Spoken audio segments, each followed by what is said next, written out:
Hello and welcome to your go-to Detroit Pistons podcast, the Pistons Pulse, co-hosted by me, Bryce Simon of Motor City Hoops, a former D1 Hooper and current teacher, husband, and father of 3 amazing kids. And I'm Omari Sankofa II, Pistons beat writer for the Detroit Free Press.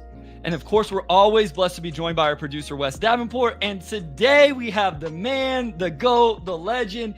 And I could not be I just get so excited that we can call Keith Smith a friend of the pod. This is the coolest thing to me. This man has one of the best, maybe the best. I'm on Game Theory too, so I got to give that a shout out. But one of the best podcasts out there for NBA. Him and you know what? I don't give Trevor enough love as well. Trevor is awesome. Trevor Lane does a great job. I've got to know him a little bit also, but friend of the pod, contributor at Spotrac. Make sure you guys are using that as well. The Front Office Show, if you guys don't know, you should be listening to that. Even if you love the Pistons Pulse, you should be listening to the Front Office. Keith Smith, what's up? Welcome back. I don't know that we can outdo last time where you played Woj and broke down a trade live on the episode. I don't think we can outdo that, but man, we're going to talk some ball today. Keith, welcome back. I appreciate it. Thanks so much for having me. Thanks for the kind words about Front Office Show. We have a lot of fun over there Monday through Friday. We're on a little bit of a break right now because of the All-Star break. Trevor's doing some traveling, but we're just happy to have the chance to talk ball, and I'm excited to dive into the Pistons stuff with you guys. Keith, I'm just curious, when you get in between the trade deadline and the offseason, obviously you still have offseason stuff you can break down, but does your life get easier in the sense of just there's not as much maybe to project, or what do you do during this time of the year? Yeah, for a little bit it does, but now I'm throwing myself more in. Now that I'm not covering a team anymore, I'm throwing myself into the draft way more. Okay. So I'm spending a lot of time watching college, trying to catch international film where I can and the like. So those are the things that I'm spending more time on now. But the off season, it sounds crazy, but it's only 4 months away. So we're already doing all of our off-season prep work. And a lot of what I end up doing with that is it's a lot of conversations with players and teams and agents. And what are you thinking? What are you thinking? Especially guys with options and guys who have guarantees and the like and things like that. So those are the things that we're having a lot of those conversations. Then obviously still watching all the games and getting ready for the bet. I'm a transaction guy. I get it. But the best time of the year is the playoffs, right? So, so obviously trying to gear up for that and making sure I keep an eye on the teams that are a little bit further out too, because I don't want to get into an off-season point and not understand, hey, after the trade deadline, Team X started playing this guy 25 minutes a night. I don't want to be surprised by that. So I try to keep tabs on everybody. Keith, is there someone at the top of the draft? I feel like in general, have you got to watch Sarr and Risa Shea and Cody Williams? Any strong takes in terms of I don't want to put you on the spot here. We didn't say that we were going to talk about the draft, but is there a guy that you would have for me, it's Alex Sarr. I actually emailed you my top 5 after listening to your pod. But Risa Shea is right there. Cody Williams is a guy for people. Do you have kind of a leader at right now on February 18th with obviously tons that can change? Yeah, I like Alex Sarr too. I think he's good. Kind of everything you want in a modern big. And I think eventually he's going to really expand his range even more and more consistently. You can see he's just got good touch. He's got pretty good form. I think he'll be a pretty solid defender. I think if this was even 5 years ago, he might have been a little lower because he's just not very bulky and strong. Yeah. But I think the way he moves, I think now we're prioritizing movement defenders more than strength defenders in the NBA. And I think he'll add strength as he ages, as he grows. So I really like him, but I'm really starting to get big on Cody Williams. Okay. He's like his brother. He just is impactful. He just does stuff. And there's even times when he's not shooting it well or he's not having the greatest offense. He's just involved. He's making plays where he moves the ball. He's a competitive defender. So I really kind of like him. And the fun thing about this draft is I get it's a quote unquote bad draft there's not the super duper star talent at the top. But I feel like the more I dive in, guys are if we could import 4 guys at the top 4 picks to be those stars. The next 5 through 20 are going to be good, solid NBA players. And then there's obviously going to be other guys who emerge beyond that. So I'm excited about the depth of the draft from the standpoint of, I think that will make up a little bit for the overall lack of superstar talent at the top. And I'll also just close out my thoughts on that. Whenever we say this, by the time we get to June, there's like 3 guys everybody's all fired up about. And then by the time we actually get into next season, there'll be like 4 or 5 guys that are like, wow, these guys are actually way better than what we thought. Rarely does a bad draft end up staying a bad draft all the way through the entire cycle.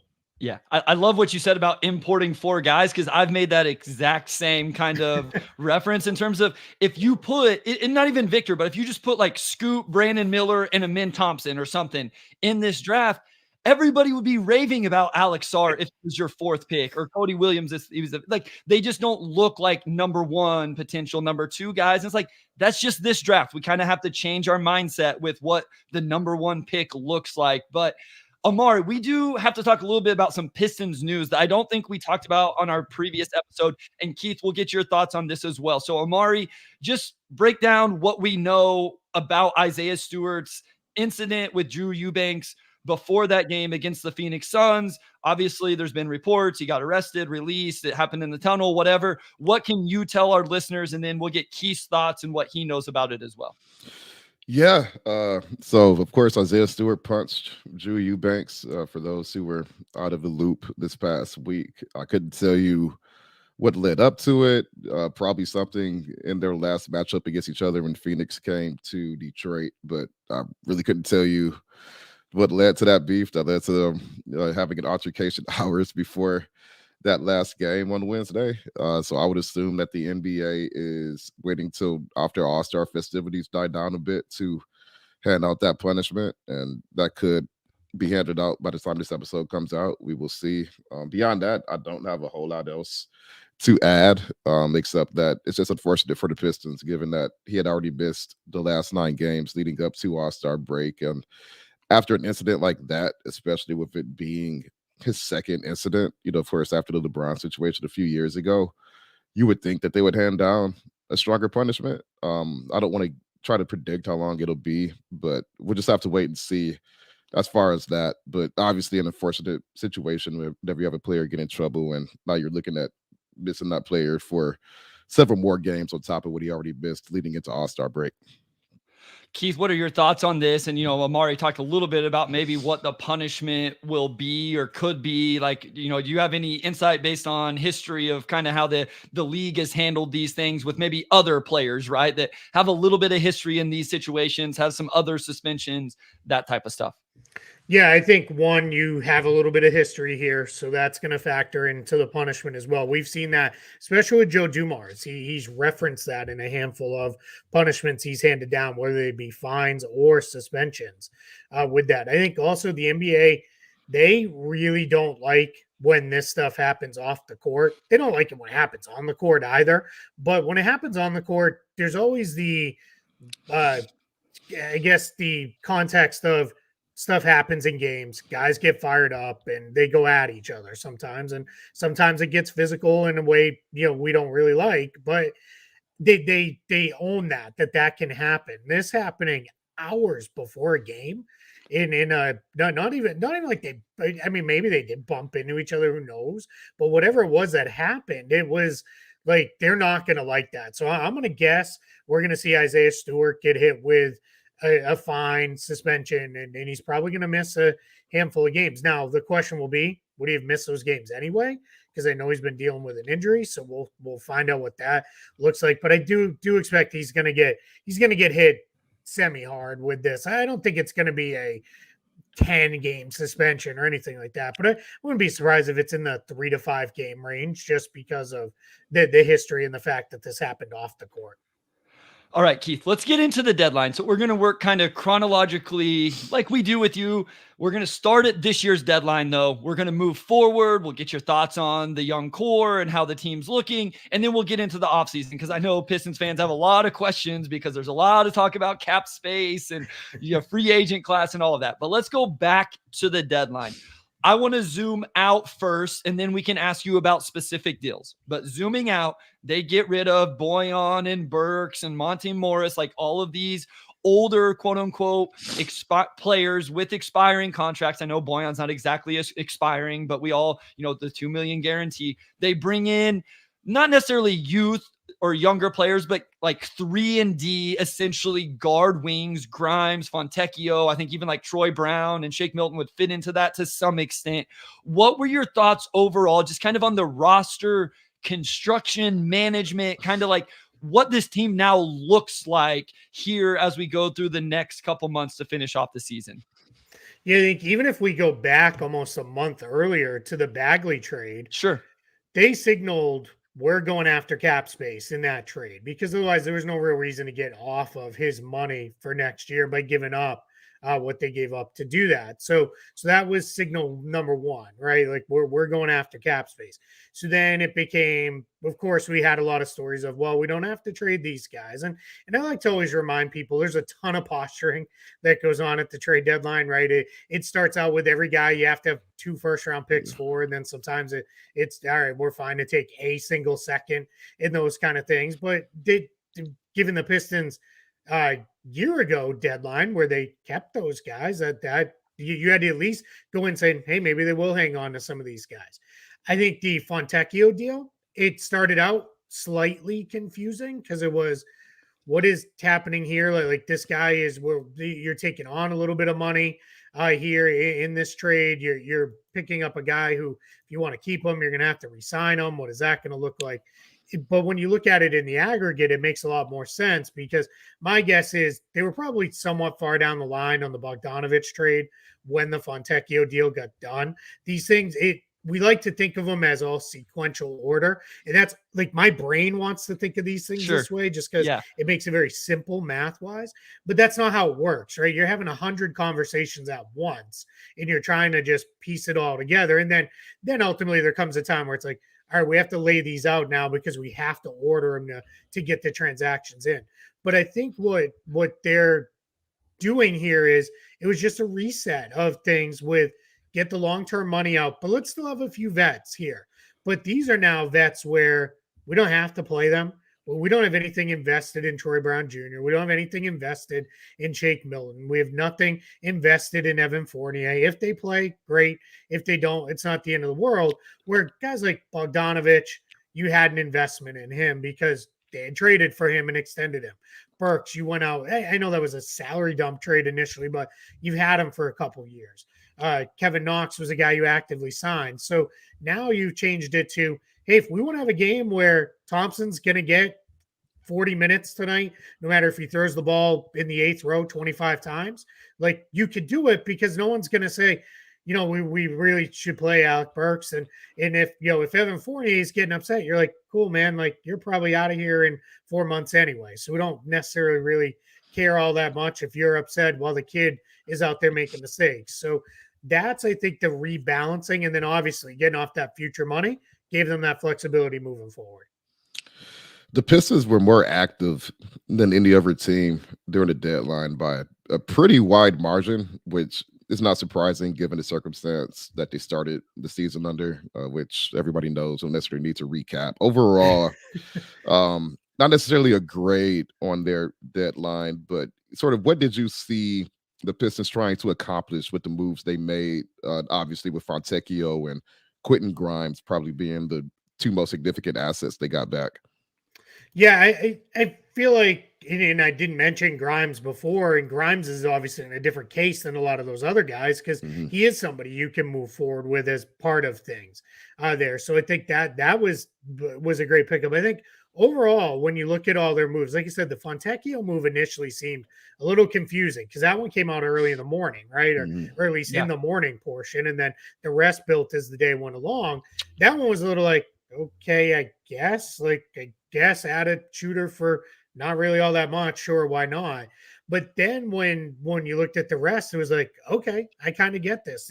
These moves pieced together in a pretty logical way, where it was, all right, let's go. And then obviously making the Knicks move primarily being the primary driver of this, you took on a whole bunch of extra guys in that trade. So that meant some guys had to be waived. And I think the writing was on the wall. Joe Harris wasn't going to make it through the deadline or much beyond. He was going to get waived. Gallo, I was a little surprised. I'm guessing they held on to him just with the idea of, let's see if we can retrade him somewhere. When that didn't materialize, that made sense that they moved on. And then Killian Hayes was obviously a surprise. Anytime, and I get it, people are going to be like, no, it wasn't. He stinks, right? Like, I fully get that. But anytime it's a draft pick, it's always surprising when the guy doesn't make it to the end of his rookie contract. But hey, I kind of get it, right? It was, hey, what are we going to do? I likened it to that day, bond trade deadline day. I even tweeted, I love the movie Moneyball. And I even tweeted, this was like a can't play Pena I trade saw that, anymore, yes. right? Like, take the club out of the bag for Monty Williams. Like, you no more minutes for Killian Hayes, no more starts for Killian Hayes. And I like to imagine Monty's like, well, why not? Because he's gone. I traded or I waived him, right, in this case. But anyway, it's a yeah, I think the conjunction of stuff makes sense. And what I liked seeing too was getting guys like Fontecchio, Shake Milton, Troy Brown Jr. Those are guys that can come in and can help on nights when you need it. When you just need, hey, we need another veteran out here, or this game's tight. We're in it in the fourth quarter. We want to try to get after it. And I realize Fontecchio is only a second-year NBA guy, but he's played professionally for years, so he counts in my mind as a veteran. So you basically add those guys in there, couple shooters in that mix too to help just rebalance things. I know Fontecchio started. I would assume the lineups and rotations are going to be very much in flux the rest of the way. But Fontecchio already started a couple games for the team. I would assume there's a good chance that probably continues, especially as they just get a look at what he looks like with other guys. So I really liked what they did, kind of just in the aggregate. It's one of those things where it's like, okay, and I was a big proponent of, you got to do something with Bogdanovich and Burks. We can't let this continue to drag out. And I know some were disappointed, like, well, they didn't get first round picks. We kind of got first round pick value in Quinton Grimes if he is what you think he may be. And then I don't know that was ever realistic to get those first round picks anyway. So why not turn them into something and keep things moving?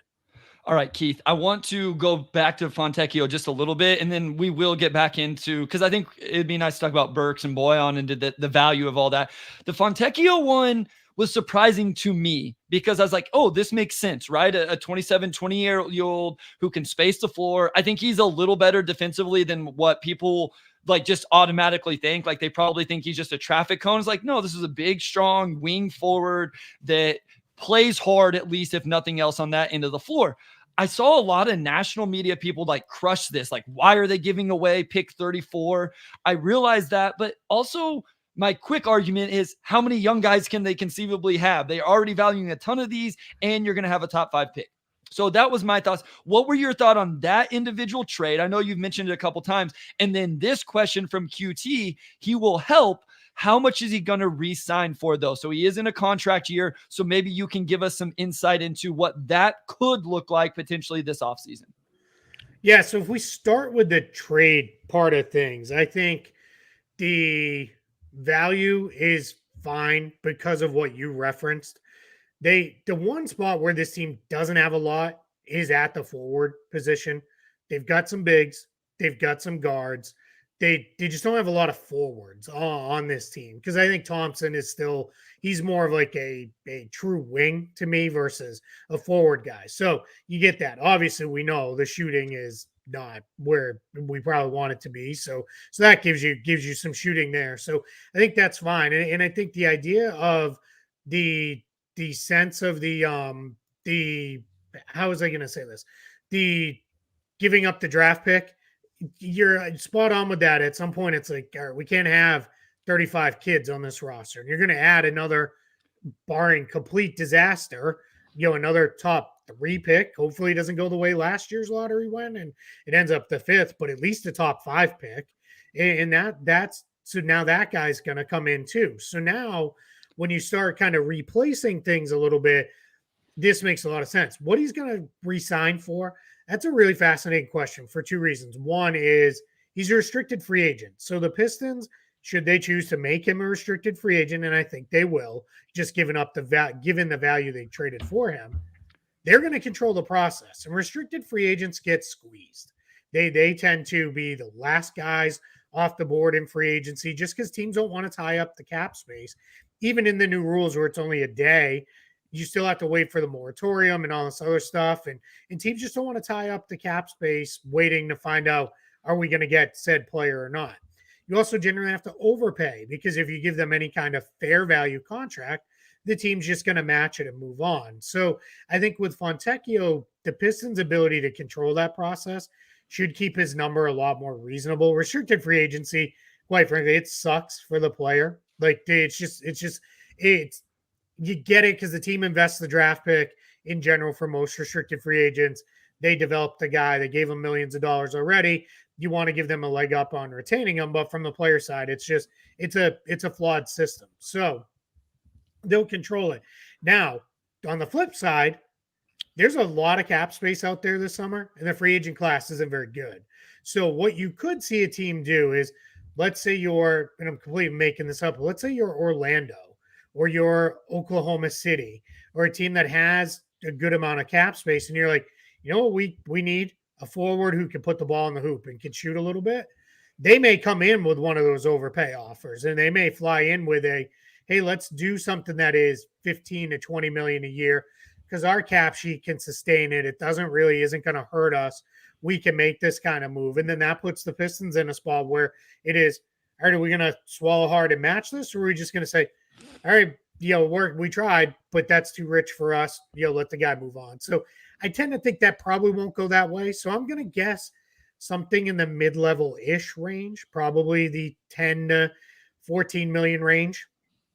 Somewhere in there. He's a slightly older player, as you referenced, so he probably would like a 3 or 4 year deal just to lock in some of that security and lock in an NBA role. And I think that's fine. The Pistons are so clean with forward-looking money right now that even if that deal by the end you're like, I wish it wasn't quite that, you should be fine to eat that contract on your books, even if it starts to go slightly underwater. All right, we're going to go to a short break. And then, Omari, when we come back, I think you were going to ask Keith about the Alec Burks, Bojan Bogdanovic trade to the Knicks for Quinton Grimes, some other players in draft capital. All right, we are back with segment 2.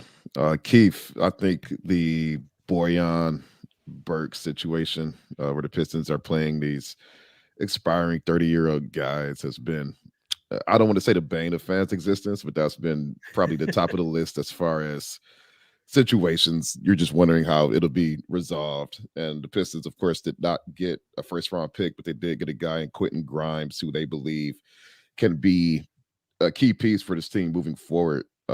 Just overall, what did you think of the valuation of that deal, of course, which also brought back Evan Fournier and Malachi Flynn, and just how do you value it, and what do you see Grimes maybe being for this team value-wise going forward? Yeah, I think Grimes, when he's healthy and ready to go, which hopefully will be shortly after the All-Star break, I think he's going to come in as a real nice replacement for Burks in a lot of ways. I think he'll be that first guard off the bench. He's got pretty good size, so I think he can kind of play even. The nice thing with Cade Cunningham is you have a ton of flexibility lineup wise because he can defend up a position just size wise. So I think Grimes' ability comes in. He's probably going to mostly play as the 2, but you slot him in there and just kind of let him go, and you're moving forward. And then if he proves out to be the guy we all liked better a couple years ago, then all of a sudden it's like, all right, we maybe have a little bit of depth here at the guard spot that we weren't necessarily counting on 2-3 weeks ago. So that I think is a really good sign there. I think that his acquisition in that trade, that becomes your first round pick equivalent to what they'd hoped to get for Bogdanovic and or Burks. And then they got the 2 seconds, which are good. I know Ryan Arcidiacono is already out of the picture. I don't have a lot of faith in Malachi Flynn doing much. I'll be, quite frankly, I'll be upset if he plays a lot over Marcus Sasser going forward, just because you have an investment in Sasser. I'd rather play him and let him learn on the fly and figure it out than giving minutes to Flynn. I think he's just your third point guard for the next four months, I guess, or really 2 months-ish of the season as the Pistons season will wind down. So that gives you that. And then Fournier is the one that becomes a little interesting. I think if there's nights where guys are out, play him, see what it looks like. Maybe you can get in a position where he's playing well enough and you start getting a little word from teams of, hey, if you pick up that option, we'd be all right to trade for him. That could be the way that goes. I think most teams are counting on that option being declined, and then he'll just be a free agent, and they can go about it that way. But we'll see. So I think Fournier, give him minutes when you need to. But again, I don't want to see him playing regular minutes over any of these other younger guys because it just doesn't make a lot of sense. Or even Fontecchio, who seems to have a little bit of a future here. So I think they did good, overall in the trade and getting those couple seconds back. That kind of rebalances the books a little bit after giving up, the seconds in the second in the trade for Fontecchio. So you just kind of keep the draft coffers a little full there, and you could do your thing. So I think they did well. I know some people were like, how did they not get the protections released on it? I don't think they want the protections released because they don't want to give a good pick. Like this is not a case where they're sitting there and they're like Oklahoma City had protected picks where it's like, hey, that team's already good. Let's free up protection. So that way that pick then we can get free and clear of it. They're not in that spot. So I think that's the different thing, right? You're fine to let that pick carry out because you certainly don't want to give the Knicks a top 5-10 pick anywhere in the next couple of years. So I think that's a good work there as well to not get sucked in on that. Well, so I've thought about this. Tell me if I'm wrong here, Keith. As this doesn't convey more and more, and one more year out, they get access to picks. I feel like it's not quite as important because I don't think Pistons fans want back control over that selection for any reason other than they see that they need to have a certain amount of assets to go trade for a big player. And my thing is like, now we're almost to the point. I think the Pistons, I emailed you about this. If we got to the offseason and it was after the draft, they could trade this year's first round pick after they select him. And then I believe 2029 and 2031. I mean, so they essentially could get a package together of 3 first round picks, if I'm not mistaken, with even with those protections on the Knicks pick. So I feel like I've gotten to the point where I'm not as worried about that because they're starting to get access to the, plus you could do 2 pick swaps and everything else. So am I crazy for feeling like I don't see the urgency to do that like I did maybe 2 years ago or even a year ago as some of these come more available in the future? Yeah, I'm not worried about that either for all the reasons you laid out. It's also become increasingly common in the NBA in recent years to do things like you write up the language where it is this, like, let's say it was this year. They could trade the 2026 pick, but write the language as if the pick conveys in 2024. That's probably not a great example because we know this year's pick's not going to convey. So let's go to next year's pick. And so the protections roll over. They could write it up and say trade a 2027 pick if they convey a pick in 2025. And it gets very confusing to track and follow and all that, but it's happening more and more. We're seeing that the Spurs had to do that with the Bulls. It was really the Bulls doing it, and the Nuggets in trades with Orlando and the Spurs and OKC. They had a bunch of their picks that were written up conditionally like that. So that's a more common thing where it becomes, hey, it's basically first allowable pick you're going to get. The other thing I think people forget too is the Pistons could always trade the protected portion. And then you trade that protected portion if they really wanted to say, hey, player X is worth it for us to give up a top 5 pick.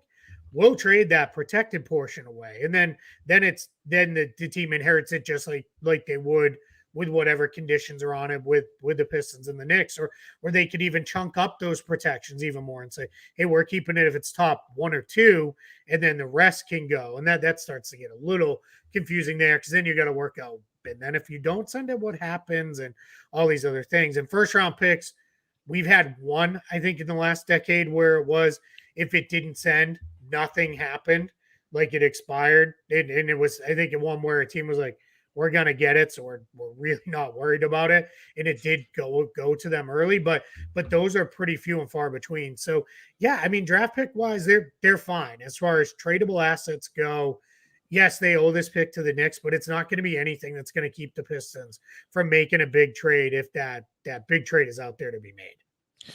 Keith, there was so much focus on that first round pick that the Knicks owned from the Pistons. And, I think a lot of people, well, a lot of fans specifically, I'm not going to say the Pistons necessarily, but they wanted to see that pick come back, just so they can open the door to bigger trades down the road and whatnot. To get a guy in Grimes who is more of a proven commodity, we saw what he did in his second season.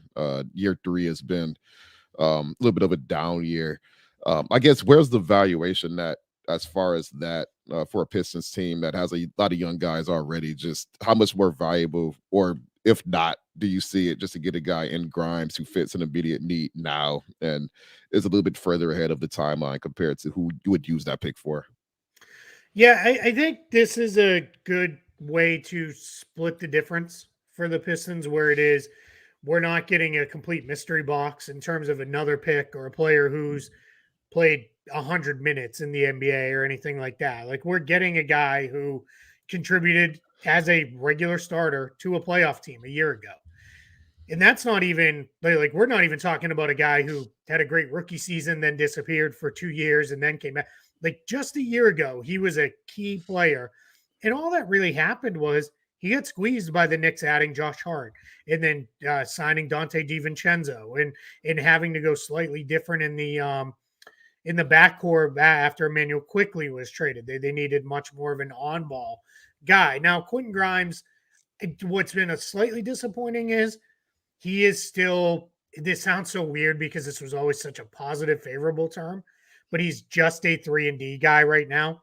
And the hope was, all right, he was a 3-and-D guy last year. Let's come back year 3, be able to attack a closeout, be able to be a secondary creator, be able to, do something off a couple of dribbles, be able to be a better transition finisher. He's still now, every time he runs the floor in transition, unless it's no one in front of him, he drifts to the corner, to the elbow, and that's just where he goes. So it's fine. And I think what you're looking at, if you're the Pistons, is it's okay. We've got the on-ball guys right now. We can afford to let him still maybe work through a little bit of that stuff. Just, all right, if you close out hard on you, we need you to take a dribble or two, make a pass or a shot.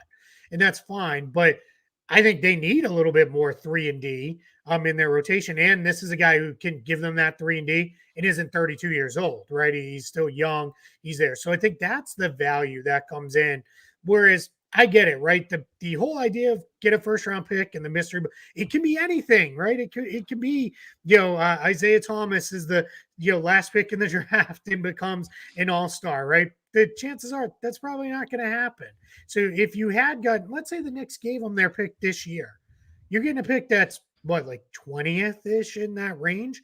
So maybe somebody pops, but the chances of that player popping and being better than Grimes is right now, they're not great, right? Even though it is a first rounder. So I get it. I get caught up in the whole idea of draft picks, but sometimes you could give me a young established player still on his rookie scale deal.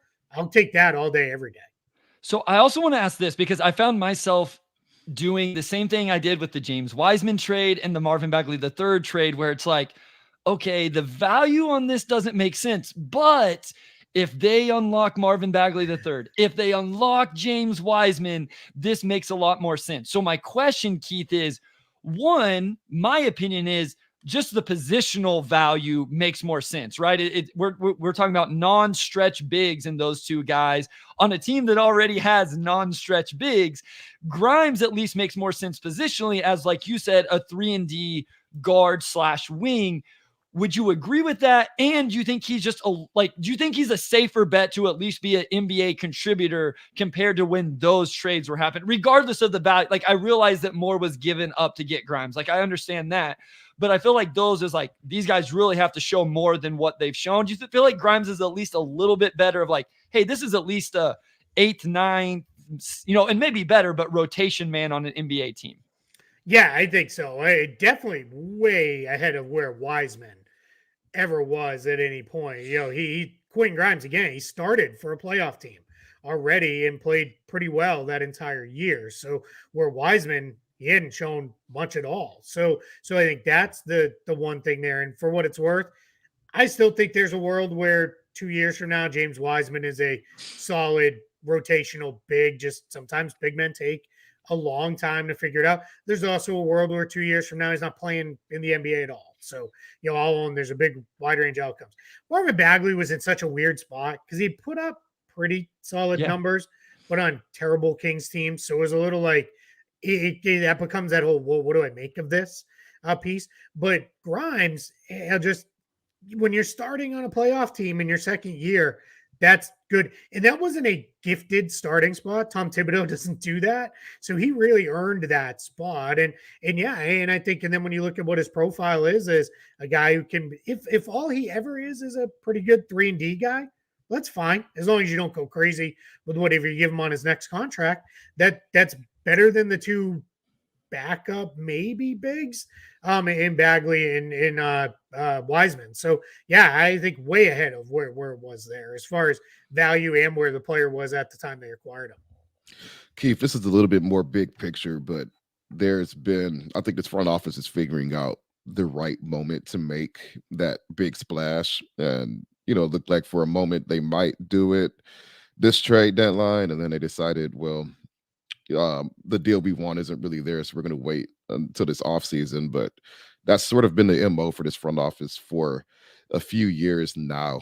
Just looking at this upcoming, I don't want to say free agency class because free agency is not what it used to be 5-6 years ago, but do you see a market where the Pistons could be justified in their decision to postpone that big move and potentially make that splash this offseason? I think so, but I'm glad you put that qualifier on it.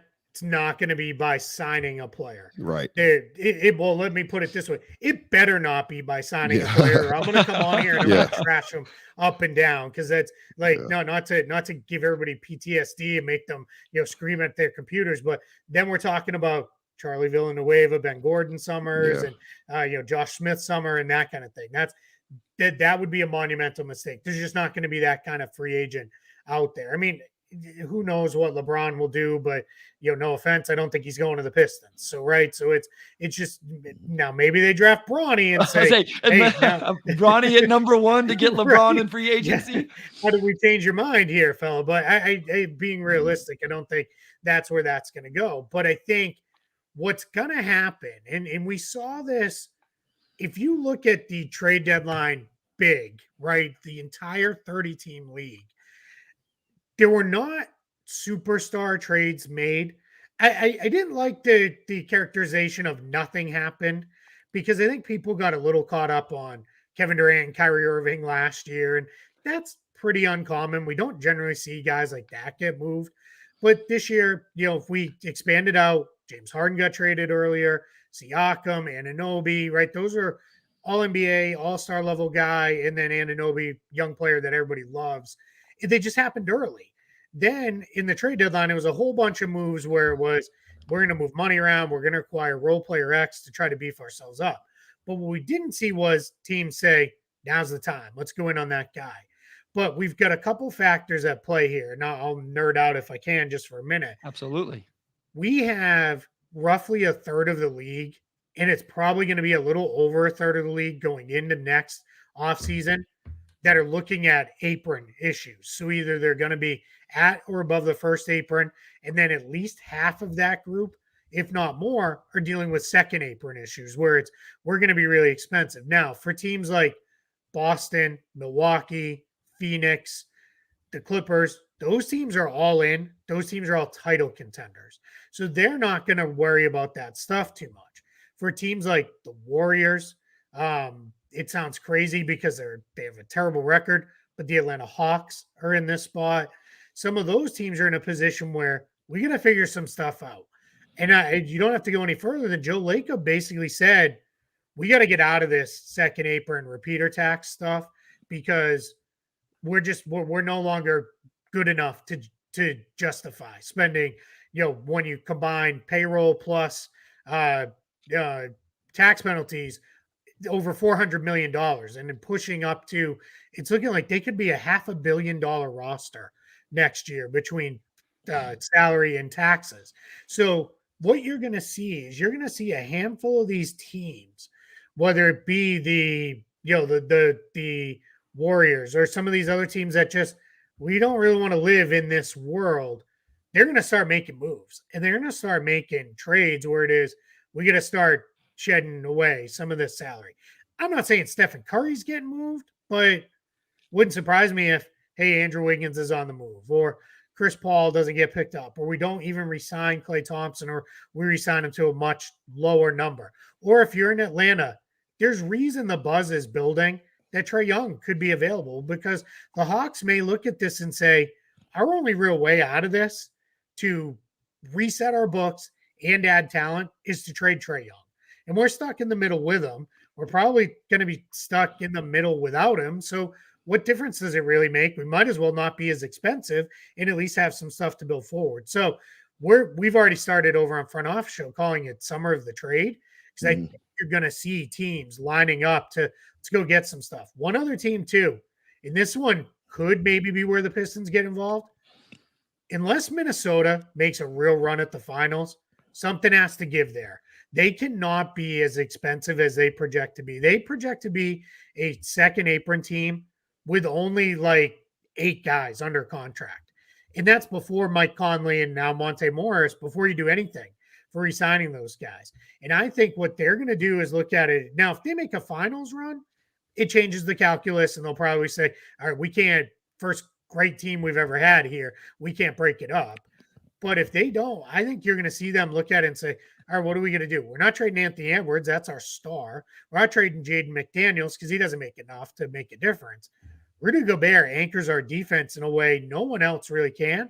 I think that's where a guy like Karl Anthony Towns all of a sudden might be available. And it's like, whoa, what happened here? And then you've got a bunch of teams that are maybe sitting on cap space that could probably use a talented big. They might be looking and saying, all right, we can afford to make the play at this and see if we can figure it out. So you're going to see movement in that direction. Who?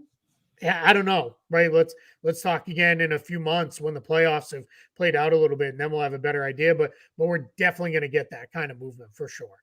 All right. No doubt. And that's what I tell people on social media, like the free agency market, like that's not a thing. People say they're not going to be able to sign anybody. You're right. They're not going to be able to. That's why they're going to trade for somebody. Like that's like that's the new free agency now. So I have a meme I go to whenever I tweet anything about cap space, and people like, but who no one's even available. It's a bunch of terrible. And it's the Simpsons bus driver. It says, don't make me tap the sign. And I made the sign says trades cap space can be used for more than just signing players. I always am like, that's just my standard response to it. So it's, there's just going to be a lot of guys available. Even like another bad team, Portland right now projects to be an apron team next summer if they don't make moves. Like that can't happen, right? You cannot be that bad of a team and be sitting there, going into the luxury tax. So there's going to be stuff. And then if LeBron is all of a sudden available, just throw everything out the window, because who knows, right? Then we know every time LeBron's a free agent, everything gets a little haywire. So that's where it'll get, it'll start to get a little crazy. All right, I have a question very specifically about this, but we got to go to a short break. So let's go to that. When we come back, Omari, I got a question I want to ask that stays on this, and then we can move on after that one.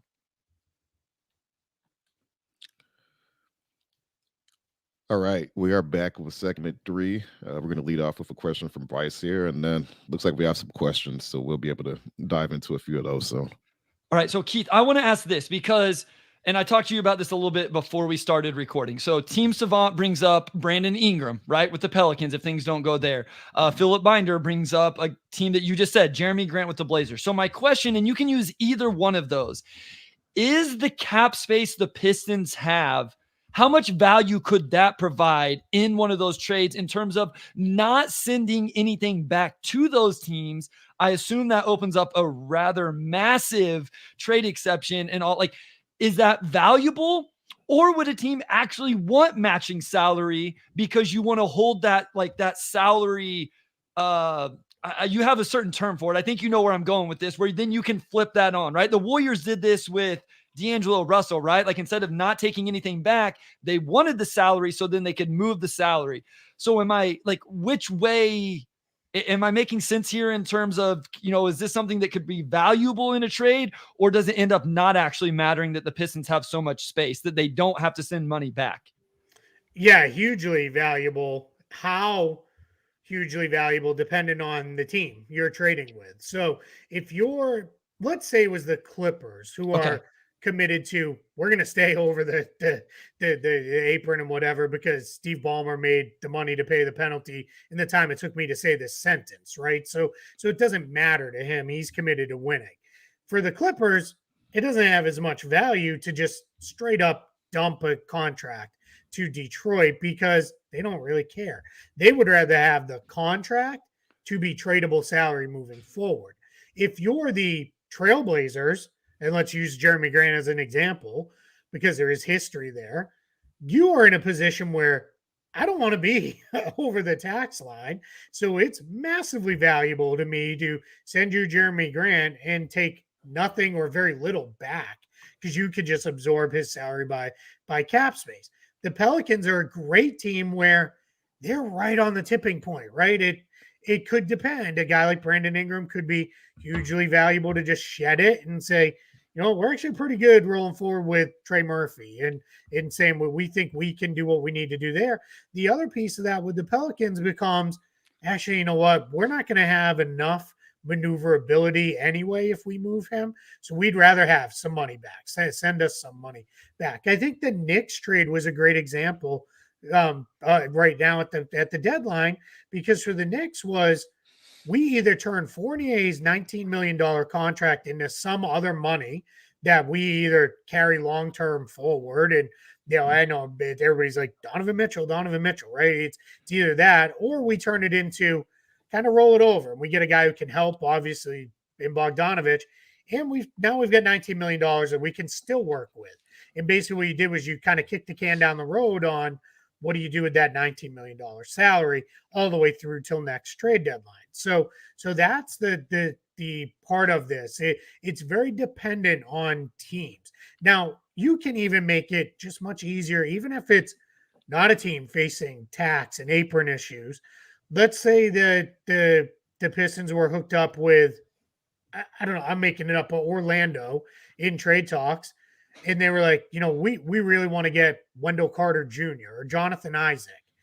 It just makes it easier because it's, hey, we can send you back money, or you know what? You just want to move them because you're trying to open up more cap space. Let's go. Here you go. And that just makes things that much easier. So sometimes it seems at the other end of the spectrum too, that are, hey, we're really trying to open up cap space here, and you can help them along. We've seen that happen, right?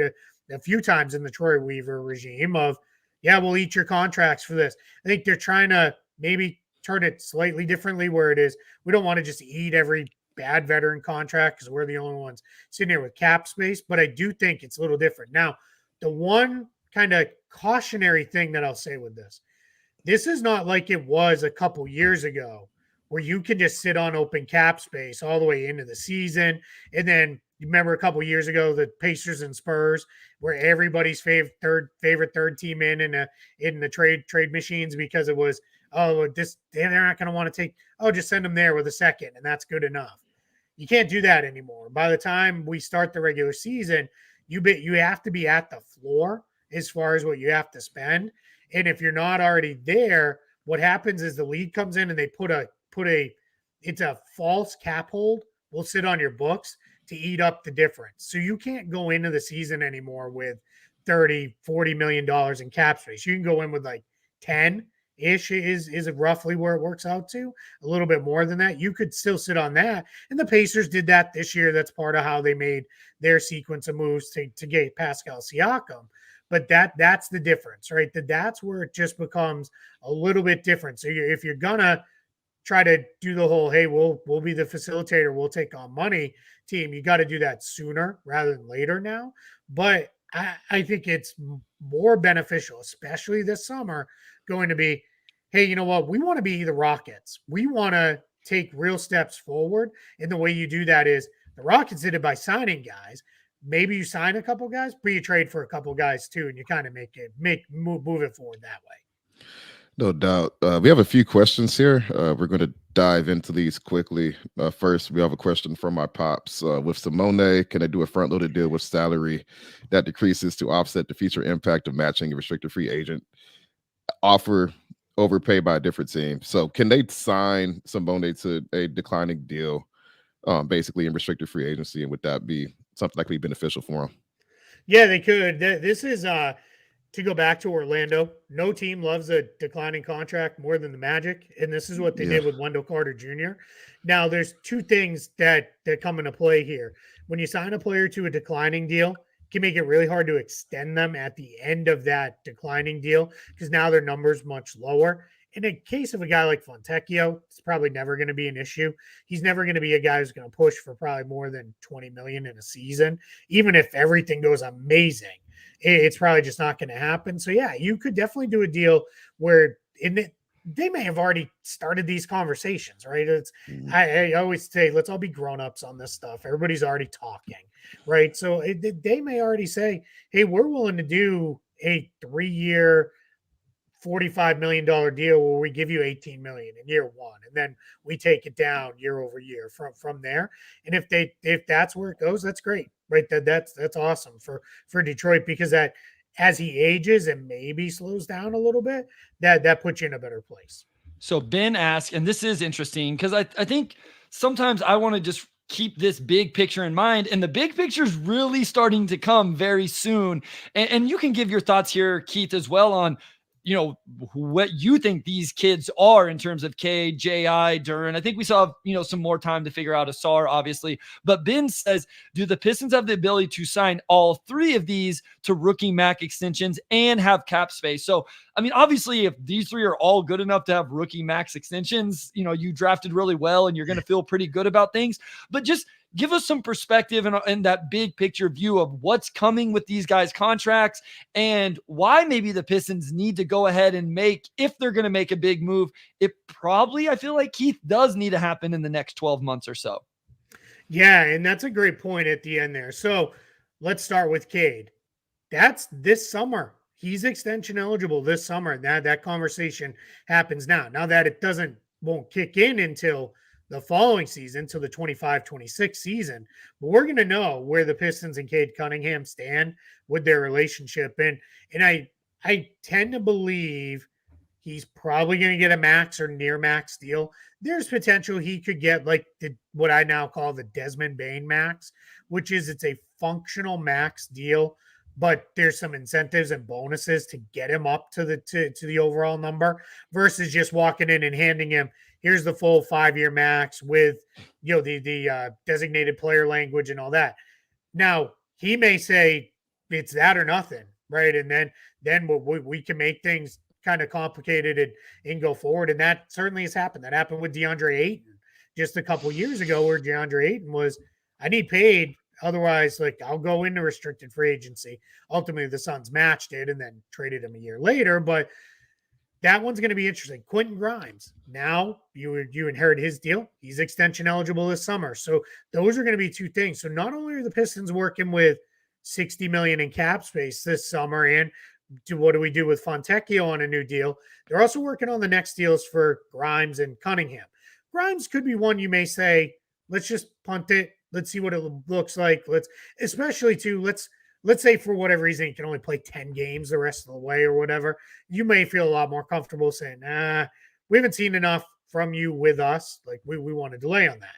So then you really get into a spot with those guys. But it doesn't stop, right? That's the thing. Then it's the next year we're into Jalen Duren and Jaden Ivey, right? So now all of a sudden we're there. And then the other guys like Thompson and Sasser, those are far enough out. I don't think you're worried about how you're building out your roster yet there. Obviously with Duren, I think we all know, hopefully that's trending in a direction of, if not a max, probably a very, very expensive kind of contract. And that there'll also be a lot more clarity with the TV deal by then. And then with a guy like Ivy, it is, let's just see, clearly, whatever the I'll just call it I'm editorializing here. Whatever the nonsense was with him earlier this year in his whole role, it looks like we're pretty past that now. So let's see the rest of this season, next season. What does it look like? Because that's the benefit. You do have a little bit of time, but you have to start thinking about that. The last thing I'll add in, by the time those guys are extension eligible, we'll have a lot more clarity on the TV deal. But there's one other thing that Adam Silver is not even hinting at anymore. Its expansion is coming. And then what you have to start thinking about, and teams are going to have to start thinking about this in about a 2 or 3 year window is, are we extending these guys? Are we open to letting a Marcus Sasser hit the market because expansion's going to come? It's not like we're going to get the TV deal a year from now, and then expansion teams will start the next year. It's going to be a couple years after that, probably, most likely. And a lot of that depends on how do they do the bidding process. But I know teams are already starting to think about that a little bit because they're, if not current contracts, it's that next round of contracts where it's starting to look like, okay, we may be in a spot where we got to plan this out a little bit differently because we got to make sure we've got guys locked in and all those things that are coming. Because the expansion teams will also come on with, hey, we have a boatload of money to spend probably after an expansion draft. Where do we go with this? Or you can come in with a, hey, if we give you a first round pick, will you take this terrible contract off our books in an expansion draft? That's a whole complicating factor, but those are definitely things you're starting to think through a little bit with your longer term roster building. But for now, it's Cunningham and Grimes. You're essentially on the clock with extension talks with them right now. Real quick, I got one quick follow-up, Omari. Those rookie extensions are tied to the cap. Am I correct in that, Keith? Like, there's no advantage. Yeah. Okay. So, like, because I was wondering, like, how could you play the market with some of is there a way the Pistons could play the market to almost get undervalued contracts because the cap's going up? But, like, a rookie extension is going to be tied to the cap. So when the cap goes up, that's going to go up. Anything that's not that rookie max extension isn't tied to the okay. All right. I wanted to make sure. A minimum is like minimum contracts. But those are what they are. But yeah. So like, for example, Jared Allen, he got the 5-year, $100 million deal from the Cavaliers a couple years ago. In that 5-year, $100 million deal, he's a flat $20 million every year, which is nice because it makes it very easy. But that $20 million only becomes more valuable as the cap goes up. Okay. That $20 million is flat. It is a static number. It doesn't change. Where the dynamic number is the cap going up. Now, in the case of like Cade Cunningham or any of the other guys who signed their rookie extensions already, Anthony Edwards, Tyrese Halliburton, those guys whose deal will kick in, they're going to get 25 to 30% of the cap, no matter where that cap number settles at in first year salary. Now, the good news for their teams is it looks like the cap's probably only going to go up somewhere in the range of 3.5% to 5% from this year to next instead of the full 10 it could have. And what's nice for those teams is, let's say it only goes up 3.5, which is roughly what they're projecting right now. That locks those guys in at 35-ish million in first year money. Then let's say it goes up 10% the next year. They're already locked into the new scale amount. Okay. And the scale amount can only go up by a max of 8%. So now they're locked into the new contract.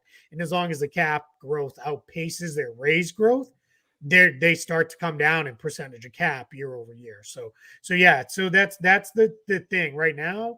The league's being extremely conservative, and the last 2 estimates that have come in lower than what their original projections were. And a lot of that's tied up in the Bally Sports stuff and all the bankruptcy there and teams having to kind of take control of their own media rights and doing over-the-air streaming and antenna streaming versus any kind of cable deals and all that stuff. So that's all. It sounds cool that the Suns made all their games available to everybody in the Phoenix area if they have an antenna, until it factors into the overall pie for the league. Then that's where it gets messy.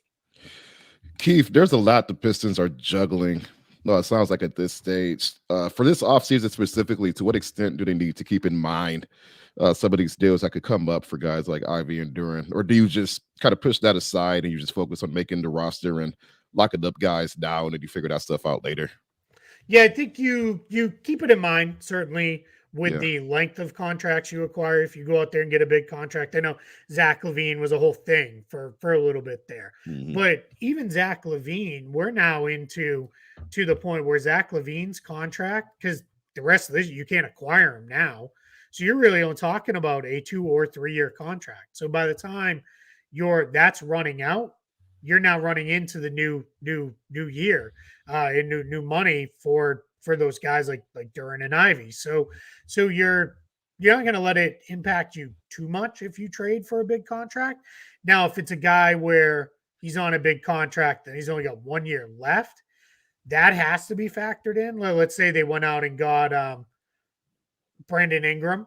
If you go out and try to get a guy like Brandon Ingram, then what your challenge becomes is, all right, now we're into Brandon Ingram, and what are we going to do because we get him for 1 more year? Then we have to re-sign him, and that becomes a whole different story because now we have to factor in Brandon Ingram on probably, if not a max, a near max deal, plus Cade Cunningham on a max or near max deal, plus then Duran on a very likely a very expensive contract moving forward, then Ivy. And that's where it all starts to add up a little bit. On top of that, you're then adding probably a couple more years of top 5 picks, which come with not by no means bad contracts or anything, but just a little bit more money than teams that are picking in the teens and 20s.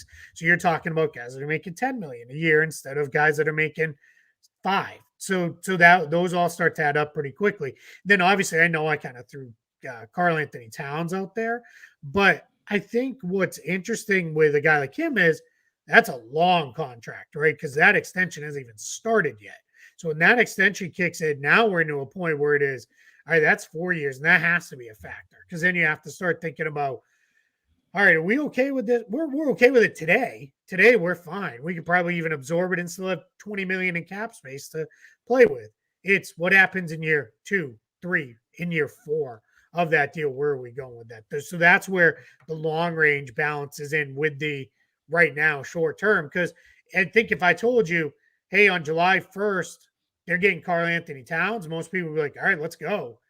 But if I told you, but in 3 years, it's going to cost you Jalen Duran, people might be like, well, wait, no, now that doesn't sound so fun. And that's the conversations the front office and ownership have to be having.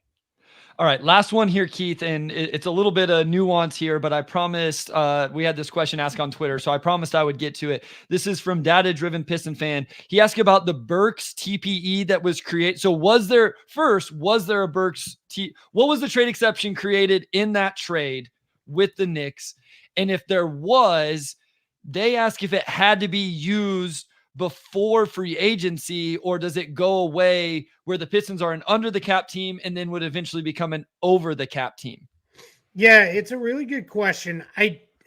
So part of what makes all of this a little tricky is chasing down all this stuff after the fact because the way these deals get structured, they don't always come in the way you think they're going to, if that makes sense. Like there's not necessarily a whole thing that get done. And the other important thing is, although it was Bogdanovich and Burks for what was it, 4 guys or whatever it was, it picks is the reporting. Each team is allowed to structure a deal in the way that is most beneficial to them. So one team may break it up into, hey, we did 2 small deals here. Then another team may break it up into, we did it, as a much larger deal. That's a very long way to say I don't know for certain yet. The downside to the trade deadline happening and then All-Star break like a week later is everybody kind of shuts it down and leaves. So some of the people you need to track information down, it's not always there. Now, I can answer it though theoretically. They had a trade exception for anybody, and I know they've still should have a little bit left on the Bagley TPE that they had. How that works is when we go into, and they also by the way should have created one for Monte Morris in his trade as well. So when you go into that situation there, with a TPE is he's absolutely right. You have basically through draft night to use it, or it goes away, because what happens is if you go under the cap by more than adding back the total value of all your exceptions, you lose them and you just end up with cap space. So in this case, a 5 or 10 million TPE, the Pistons would not say, well, we could add 50 million in cap space, but let's try to keep that. That's not going to be a thing. That only happens if it's like, well, we could create like 6 million in cap space, or we could have this bigger exception. Then they'll go with the bigger exception, obviously. But in the Pistons case, they're thinking much bigger right now. I project them to be at over 60 million, which is the most in the league for cap space right now. And it's the most in the league by a pretty good chunk. There's a little bit of wiggle room in there, though, because there's, I don't know how many people know with Samani Fontecchio, he's right on the borderline of meeting starter criteria. He only has to start 5 more games this season. And if he does that, his qualifying offer will go up. And then if his qualifying offer goes up, then his cap hit will also go up because he's under what the qualifying offer will be. It's not enough to make a massive amount. It's like 2 million more. So they're still going to be in the 60 million range. There's also, I mean, I know you guys are aware, but there's a lot of play in the draft pick too, right? Because one, they're running down the Wizards. Like I said this on front office show. Trevor was like, wait, what? And he looked, he's like, holy cow, they are. And I'm like, yeah, they're right there now. Like we still have this, 27 loss Pistons in our mind or whatever. And it's like, no, like they're pushing now up the standings a little bit. And then again, not to bring up PTSD moments, but if the lottery doesn't go your way, your pick lowers. It has the nice benefit of, I said it last year at the time. I'm like, well, the silver lining was they get a little bit more cap space, which no one wanted to hear because then it's like, yeah, cool, awesome. Give us Wemby, right? Like no one cares about cap space. But it is in this year, yeah, you could end up a little bit. So there's still quite a bit in flux there, but I'm feel pretty good in saying they're going to be in the 60 million range. They're going to, move forward that way and have a whole bunch to play with and do stuff. So that's a very long answer to, yeah, TPE could be used if they've still got one. And I'll know on that hopefully early next week. We'll have it all updated on Spot Track.